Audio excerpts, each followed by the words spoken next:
안녕하세요, 여러분. 이신동입니다. 똑똑한 아이들 키운다는 게 그렇게 쉽지 않죠?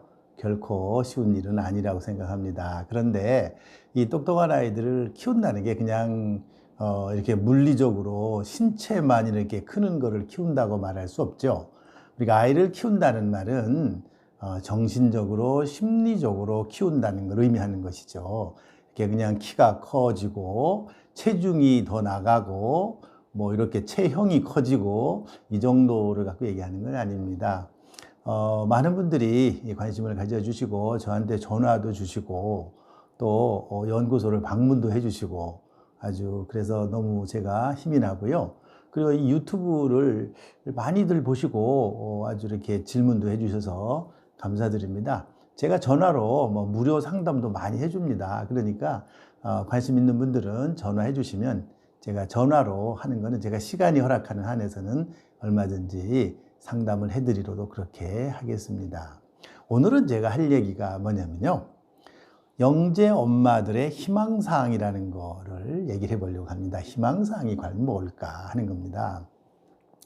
여러분들 뭐 옛날에 노래 중에 희망사항이라는 노래가 있었어요. 변진섭의 노래 중에 희망사항이라는 노래가 있었습니다. 그런데 그 희망사항은 이 여자친구에 대한 희망사항이에요. 그러니까 그 여자친구는 원하는지 안 원하는지 모르지만 남자가 여자에 대한 여자친구에 대한 희망사항을 얘기하는 거예요. 옷을 어떻게 입었으면 좋겠고 뭐 어떤 머리 스타일이었으면 좋겠고 그런 희망사항입니다. 우리 영재 엄마들도 아이에 대한 희망사항이 있죠. 이렇게 커갔으면 좋겠다라고 하는 희망사항이 있어요. 그래서 저한테 이렇게 쭉 물어보시는 그런 분들이 있습니다. 또 제가 그 유아영재교육학회 회장을 현재 맡고 있는데요. 한국유아영재교육학회 회장을 하기 전에는 제가 한국영재교육학회 회장을 했어요. 영재교육학회라고 하는 것은 뭐 유아를 주로 유아를 주로 연구하는 건 아니고요. 유아도 포함되지만 초등학교, 중고등학교 이런 영재들을 연구하는 그런 학회입니다. 근데 제가 그 학회 회장을 끝나고 이제 또 이어서 한국 유아영재교육학회 회장을 맡고 있어요. 그래서 어떤 분들은 저기 제 그 영상 뒤에 보면은 한국 유아영재교육학회라고 돼 있어가지고 유아들만 하는 게 아닌가 그래가지고 궁금해하시는 분도 계신데 그렇지 않습니다. 중고등학교까지 초중고를 다 상담도 하고요. 그리고 검사도 하고 여러 가지를 도와주려고 애를 쓰고 있습니다. 어떤 분이 또 질문을 했어요. 그래서 제가 그런 질문을 했습니다. 그런 질문에 대답을 했어요. 정말로 어렵고 경제적으로 어렵고 힘든 그런 가정이 있다면 추천해 주시고 제가 얼마든지 무상으로 제가 지원을 해드릴 그런 생각이 있습니다. 오늘은 이제 영재 엄마들의 희망사항이라는 겁니다. 영재 아이들이 잘 커가기를 희망하죠, 누구나. 그래서요, 제가 상담을 많이 해보니까 대부분의 엄마들의 첫 번째 희망사항이 뭐냐면, 첫째 희망사항, 영재 아이들이 한 3, 4학년쯤 클 때, 영재교육원, 그러니까 교육청 부설 영재교육원이 있고요. 그 다음에 이제 학교에는 영재학급이라는 게 있습니다. 영재학급이 있고요. 그 다음에 교육청 부설 영재교육원이 있는데 그 교육청 부설 영재교육원에 들어갔으면 좋겠다라고 하는 희망사항을 갖고 계시더라고요. 그래, 거기 들어가면 너무 좋겠다는 거죠. 그래가지고 지난주에도 어떤 분이 전화하셨어요. 우리 아이가 교육청 부설 영재교육원에 좀 들어갔으면 너무 좋겠다. 거기 가면 이제 뭐 수학도 배우고 과학도 배우고 우리 아이가 과학에 관심이 많고요. 막 그러면서 이렇게 말씀을 하시더라고요. 좋습니다. 똑똑한 아이라면 좋은 곳에 학교에서 제공해 주지 못하는 그런 것들을 거기서 제공해 줄 수 있거든요.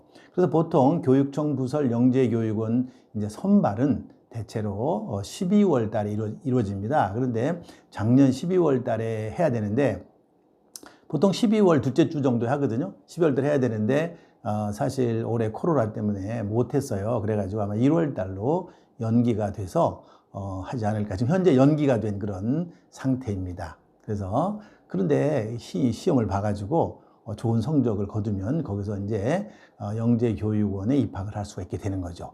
좋습니다. 그런데 얼마든지 보내서 하세요.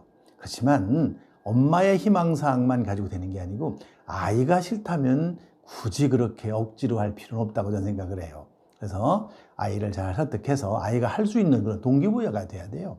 그런데 가면은 학교에서 배우지 않던 거, 조금 난이도가 높은 거, 이런 거를 배울 수 있거든요. 그러면 그런 거를 좋아하는 학생이면 좋죠. 좋아하는 아이면 너무나 좋지만 그런 걸 부담스러워하는 그런 아이들도 많이 있어요. 그래서 너무 억지로 강제로 그럴 필요는 없습니다.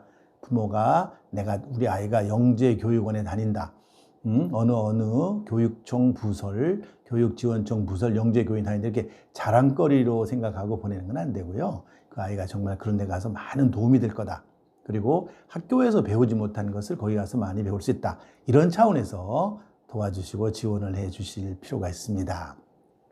그런데 다니면요, 거기 가면 수학이라든지 과학이라든지 그다음에 뭐 여러 분야가 있어요. 인문사회 분야도 있고요. 그래서 서울에는 이화여자 대학교에 가면요, 인문사회 분야에 영재교육원이 있습니다. 대부분 교육지원청에 보면은 초등학생을 대상으로 수학과학을 주로 많이 하고요. 그다음에 이제 어느 분야에서는 인문사회 분야도 있습니다. 그래서 인문사회 분야도 있고 문예창작도 있고 그다음에 또 우리 예술의 전당에는요, 예술 분야의 영재교육원이 있습니다. 그래서 거기에 우리나라는요, 현재 무용하고요, 그다음에 음악 이런 쪽에 그 우수한 아이들을 교육을 시키고 있습니다. 그래서 영재교육원이 있고요. 그래서 주로 교육청 부설 이런 영재교육원 있고요.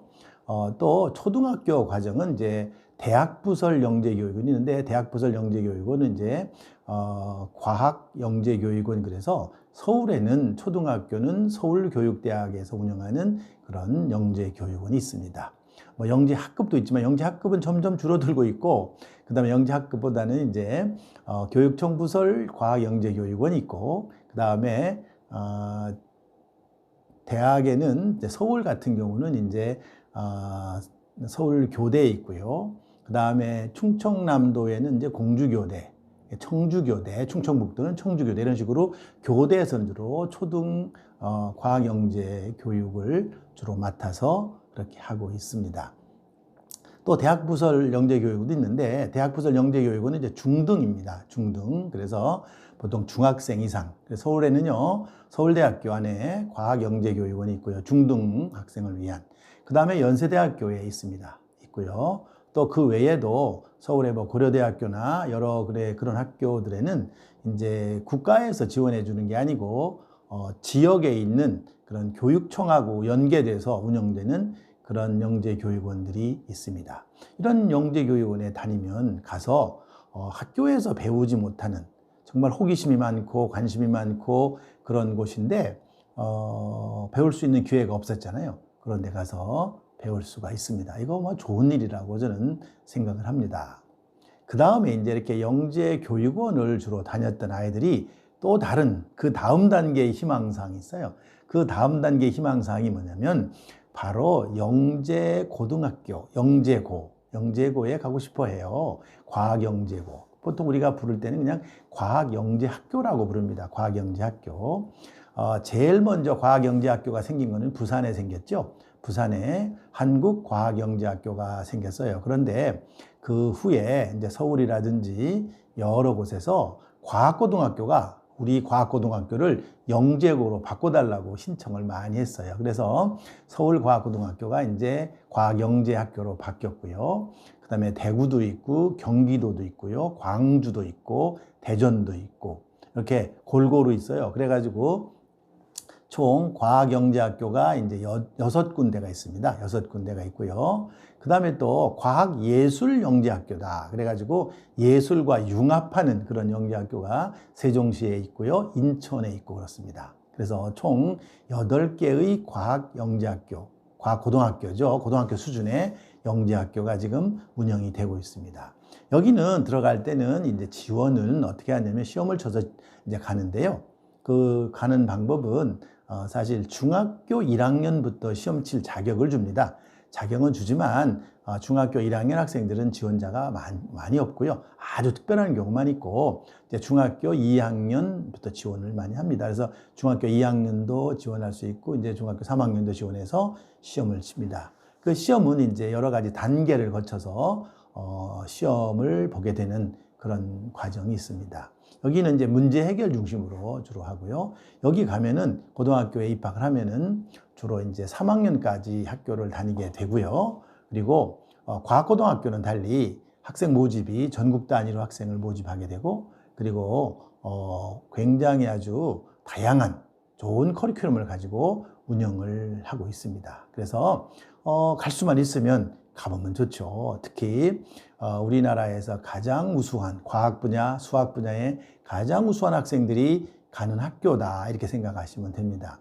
거기서 좋은 학생들이 나와가지고 뭐 세계 올림피아드에 나가가지고 좋은 성적도 거두기도 하고요. 그리고 또 대학에 가서 정말 과학자가 되는 그런 사례가 많습니다. 뭐 물론 뭐 여기 그 과학고등학교에 가면은 여러 분야로 진출하지만, 그러나 또 뭐 의대로 진출하는 학생들도 많아서 조금 걱정거리가 되는 거죠.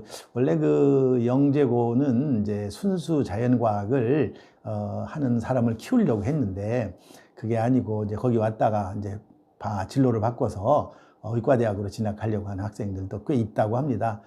그건 뭐 이제 그 사람의 개인적인 문제일 수 있죠. 그래서 이 영재고에 가면은 훨씬 더 심도 있는, 그리고 아주 우수한 아이들끼리 모여 있기 때문에 정말 아주 좋은 그런 교육을 받을 수가 있다고 생각을 합니다. 여기 졸업하고 미국으로 바로 대학에 들어가는 그런 학생도 있고요. 그리고 부산에 있는 한국 과학영재학교인 경우는 대전에 있는 카이스트하고 같이 이제 그 카이스트의 부설 형태로 지금 운영을 하고 있습니다. 그래서 카이스트의 부설인, 그래서 부산과학영재학교를 졸업하면 카이스트에 거의 무시험 형태로 진학을 하는 걸로 그렇게 내가 알고 있습니다. 그리고 이제 카이스트에 들어가서 공부를 열심히 하게 되고요. 또 어떤 학생, 일부 학생은 카이스트로 진학하지 않고 그 다음에 서울대학교나 또 다른 일반 대학으로 가는 그런 학생들도 많이 있다고 생각을 합니다. 그건 뭐 아주 뭐 자기의 개인적인 어떤 선택권이라고 말할 수 있겠죠. 그건 뭐 좋은 일이라고 생각을 합니다. 그 다음에 여러분들 대학에 진학을 하게 되면, 대학은 그럼 이런 영재 아이들을 어떤 식으로 우리가 가게 되느냐? 잘 알다시피 우리나라는 이제 카이스트를 중심으로 해서 과학 특성화 대학들이 있잖아요. 그래서 뭐 대구에도 있고요, 울산도 있고요, 광주에도 있고, 그래서 뭐 광주를 지스트라고 부르고요, 뭐 이제 뭐 울산을 뭐 유니스트라고 부르고, 뭐 이렇게 여러 가지 학교들이 있잖아요. 그래서 그렇게 특별한 그런 학교들, 특히 카이스트가 중심이 되고, 또 뭐 포항공대, 포스텍이라고 포항공대가 있잖아요. 이런 과학 중심의 그런 특별한 대학들이 있고요. 그 외에도 여러분들 뭐 스카이 대학에 가서 서울대학교나 고려대학이나 연세대학교 같은 데 가서 또 자연과학 쪽으로 가서 진출을 하게 됩니다. 이렇게 아주 부모님들 생각으로는 그렇죠. 우리 아이가 어릴 때부터 교육원, 영재교육원을 들어가고, 그 다음에 영재교육원 다음에 과학영재학교에 들어가면 얼마나 좋을까. 그 다음에 과학영재학교를 졸업하고 우리나라의 유수한 그런 대학교, 아주 정말 알아주는 그런 대학교에 들어가서 공부를 하면은 얼마나 좋을까. 지금 내가 볼 때 영재라고 어릴 때 그 판정이 됐거나, 아마 뭐 영재라고 그렇게 우리가 고려할 수 있는 그런 아이라면 그게 다 가능합니다. 왜 그러냐면 한번 생각을 해보세요. 자, IQ가 130이 높다. IQ 130이라고 하면 사실은 상위 2%거든요. 상위 2%면요, 카이스트나 그 다음에 서울대학교에 갈 수 있죠. 뭐 스카이 대학에 다 갈 수 있습니다. 충분한 역량을 가지고 있어요. 그런데 이런 희망하는 그런 단계에 따라서 사실은 진학을 못하는 아이가 생길 수가 있죠. 어릴 때는 자, 우리 아이가 영재다 그래가지고 영재교육원 다녔어요. 근데 점점 올라가면서 영재학교에 못 들어갔어요. 일반 고등학교에 갔어요. 아니면 뭐 과학고등학교에 갔어요. 또 대학교도 사실은 그 아이들이 가는 그런 학교에 못 가게 됐다. 이거는 바로 뭐냐면 그 아이의 영재성이 없어져서 그런 게 아니에요. 영재성이 없어진 게 아니고 그 아이에게 맞는, 그 아이에게 적절한 교육이 제공되지 못해서 그렇다는 것을 명심하셔야 돼요. 그 아이에게 적절한 교육, 도전적인 교육, 그 아이가 필요로 하는 그런 교육을 시켜주지 못하면 그 아이가 가지고 있는 정말 뛰어난 그런 능력을 충분히 발휘를 못하게 되는 것이죠. 그런 사례가 굉장히 많습니다. 그래서 미국에서는 이런 거를 브레인 드레인이라고 해요. 브레인 드레인. 똑똑한 아이들이 그 능력이 다 그냥 하수구로 흘러가 버린다는 것이죠. 흘러가 버려요. 없어져 버리는 거예요. 이거는 어찌 보면 부모님들의 책임이 굉장히 크다고 생각합니다. 그래서 부모님들은 우리 아이가 정말 우수하다라고 판정이 되면 그 아이에게 정말 적극적으로 그 아이를 도와주고 그 아이가 잘할 수 있도록 그런 방향을 잡아주시고, 그리고 또 한 가지는 그 아이가 엄마의 의도대로 잘 따라오지 않을 때는 또 설득도 하고 얘기도 하고 또 진지하게 얘기도 하고, 그래서 그 아이가 인생의 성공적인 그런 삶을 살아갈 수 있도록 만들어주는 것이 굉장히 필요합니다. 사실 엄마들이 이런 아이들을 키울 때 쉽지 않아요. 엄마들의 마음대로 잘 따라오지, 마음 먹는 대로 따라오지 않고 엄마가 희망하는 대로 따라오지 않아요. 그냥 희망사항일 뿐이에요. 희망사항. 그렇지만 희망사항이 구체화될 수 있고요. 희망사항은 실천될 수 있습니다. 그러니까 엄마들이 노력하시면 충분히 좋은 결과를 가져올 거라고 생각합니다. 그래서 오늘 제가 이런 말씀을 드렸습니다. 그래서 엄마들 우리 아이 똑똑하다고 생각하시면 아이를 키워보시면 대충 알잖아요. 그냥 평범한 아이인지 아니면 뛰어난 아이인지 잘 판단하셔가지고 거기에 맞는 적절한 교육을 시켜주는 것이 굉장히 필요할 거라고 생각합니다. 오늘은 여기까지 하겠습니다. 감사합니다.